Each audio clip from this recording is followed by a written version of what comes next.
உட்காந்துருக்காங்களா? வேலை ஒன்றும் இல்லையா? ஏதாச்சும் அந்த பக்கம் அடுப்படியில் வந்து வேலை செய்யணும்னு தோணுது அவனுக்கு? 24 மணி நேரம் ஃபோனு டிவி தான் வேலை. இன்னைக்கு எப்படியாவது போய் அம்மா ஐஸ் வச்சு தேவையான பொருள் கடையில் போய் வாங்கிட்டு வந்துடும். போய் அம்மா என்ன பண்ணுன்னு பார்த்துட்டு.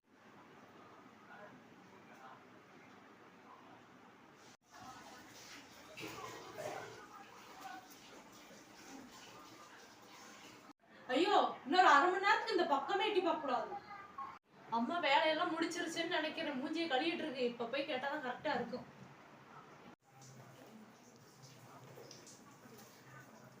என்னம்மா வேலையெல்லாம் முடிஞ்சிருச்சா? டயர்டா இருக்குல, ஜூஸ் எல்லாம் வேணுமா? இன்னும் ரொம்ப ஓவரா பாசம் பொங்குது. என்னாச்சு?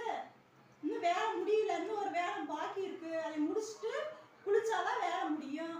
என்னம்மா இதுவரையும் நான் ஜூஸ் போட்டு கொடுத்தேன், இப்படி சொல்ற?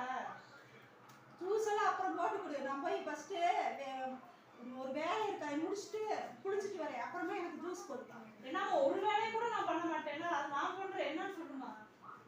நீங்களாம் அதை சொன்ன பண்ண மாட்டேன். ஏமா சொல்லுமா? கக்கூஸ் கழுவுன்னு கழுவி நான் போய் குளிச்சுட்டு வரேன், சரியா? இல்ல ஃப்ரெண்டு ஃபோன் பண்றா, பேசிட்டு வந்துடுறேன். நீ யாருன்னு எனக்கு தெரியாதா? நீ